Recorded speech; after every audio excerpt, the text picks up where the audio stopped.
Geoff Tate. Absolute pleasure to speak with you. How are you doing? I'm doing good. Good. Enjoying the Seattle summer. Nice. Some great weather. We got just a few short weeks left till the release of Resurrection, the next step in the journey for Operation Mindcrime. How pumped are you for that? Very. Yeah, I really like the way the second album turned out, and very happy with it, very proud of it, and it's really a fun project. The whole trilogy project has been really something to be part of, and a lot of great people contributing to it, and having a wonderful time with the collaboration. So you recorded all three parts in sequence, and I know that when we spoke to you at the release of Part 1, The Key, you had said that Part 2 was already being mixed. Now, here we are a year later, and how different is the feeling of the music of Part 2 now as opposed to when you were initially mixing it a year ago? Well, it didn't change too much. Yeah, in my mind,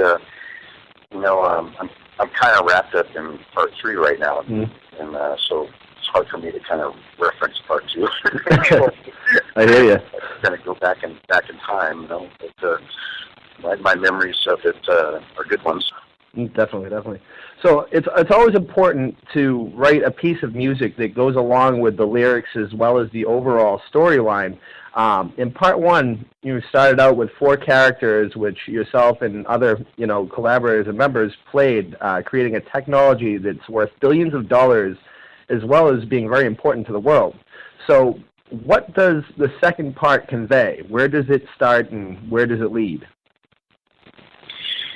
Well, I don't like to talk about the story too much because I like people to come to their own conclusions about it. I think that's one of the more interesting things about a project like this.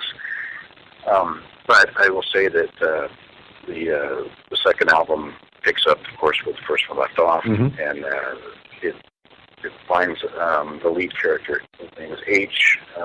Finds him in kind of a bad position, and he somehow finds his way out of it, and decides to kind of turn his life around and get back on track. And primarily that's what the second album is about, is about H getting himself back in the game, so to speak. Right, very nice. So you're very well known for writing music that follows a narrative or a storyline, defining personalities of various characters that fans can relate to, as well as involving themes such as science and philosophy. How are you able to maintain a good balance when writing the music, the lyrics, the storyline, in such pieces? Because, anybody with any experience in writing can tell that it's no easy task.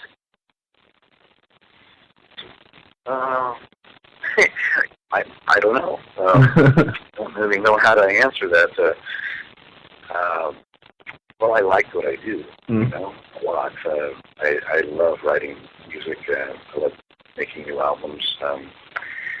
It's probably my favorite thing to do in life. Follows secondly by touring. I love performing live, so I'm in the right job. Yep. For sure. I guess if you like what you do, you have the ability to stick with it long enough to see it to its end, to finish with it. It definitely seems to come natural to you as well. So, just as Part 1, The Key, Resurrection doesn't really seem to follow any obvious formula to try and keep fans' attention while the storyline progresses. Yet you're able to keep their attention anyway. And you definitely, it doesn't seem that you follow any rules. Then you have songs like Left for Dead and Miles Away they're kind of more in sync with what we've heard from you in the past. Do you try and reinvent yourself every time you write new music, or do you try to keep the music more identifiable as Geoff Tate? I don't really consciously think about any of that, really. I just kind of write what feels right to me, what I'm interested in.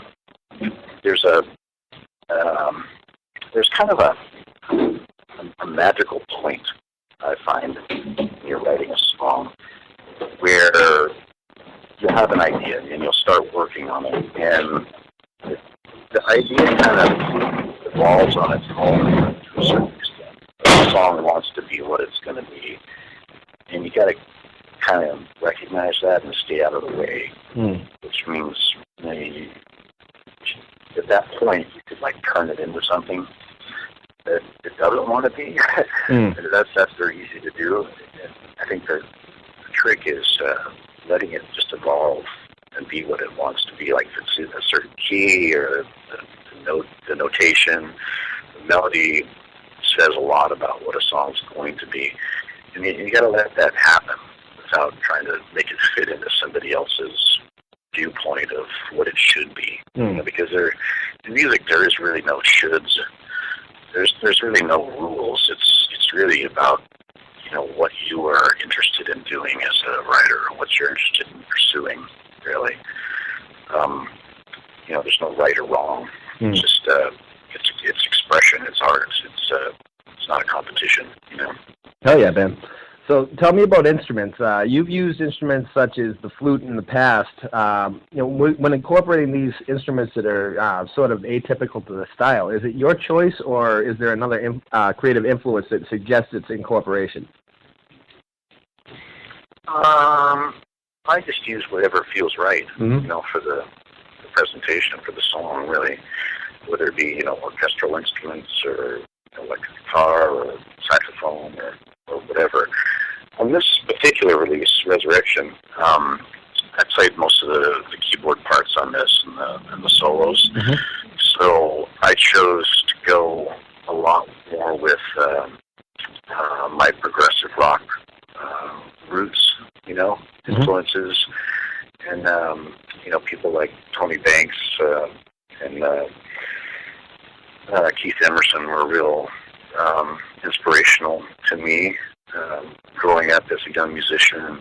So there's a lot of kind of nods to their way of doing things, I think, and some of the sound choices.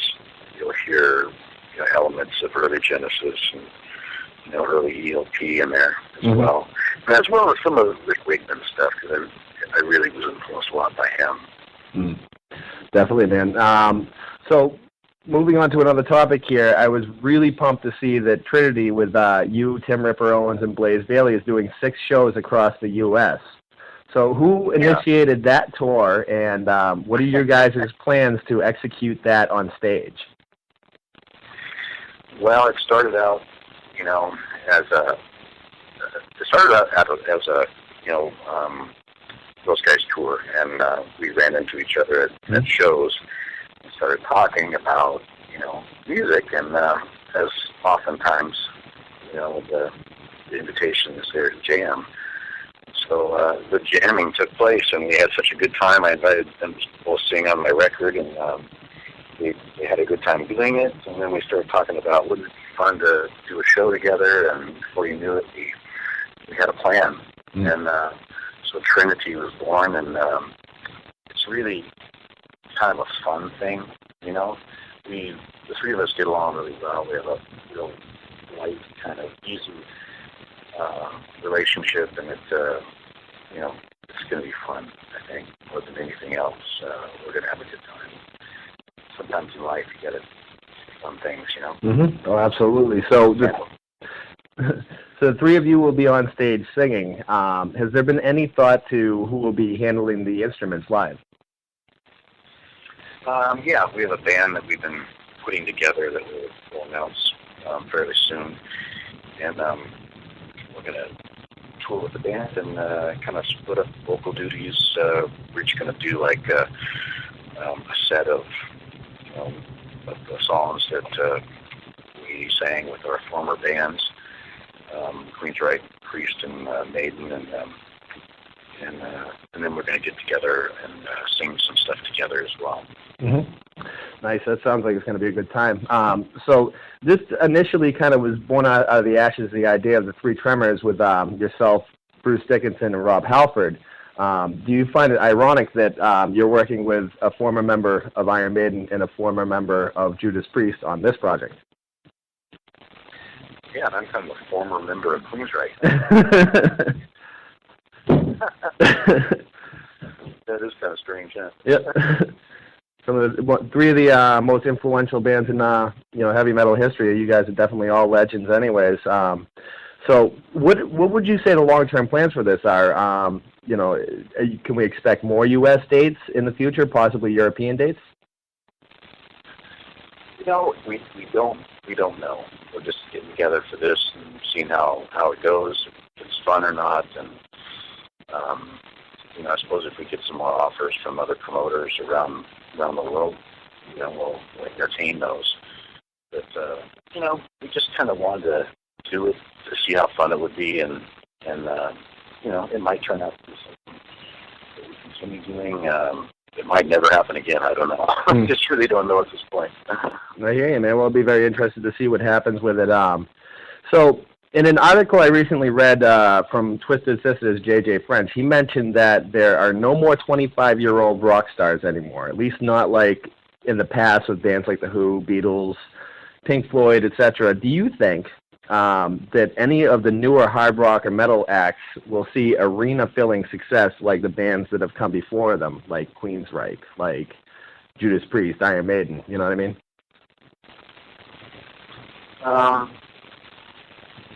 God, that's hard to tell.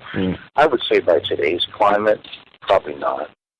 Yeah, rock music kind of had its time, and it's definitely not the music of the younger generations, So I'd say probably not at this point.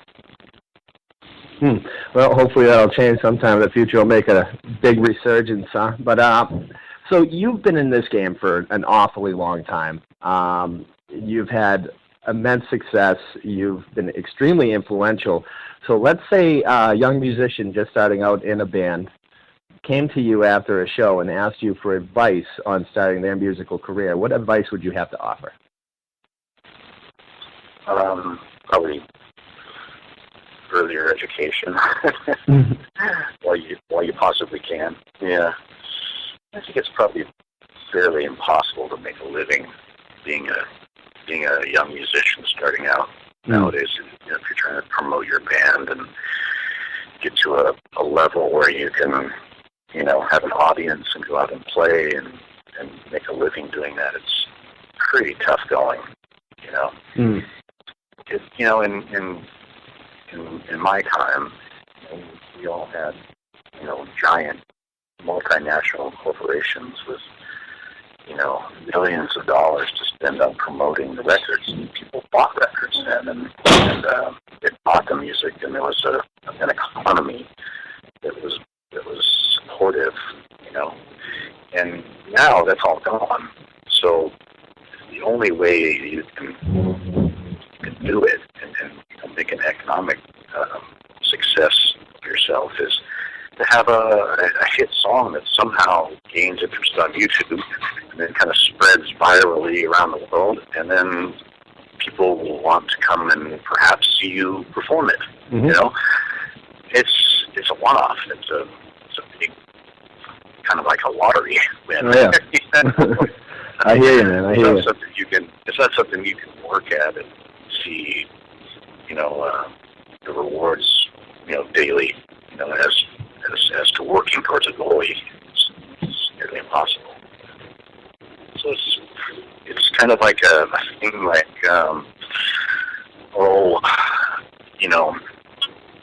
the 8-track, That's a moment in history that's now gone, That's the way the recording industry has gone.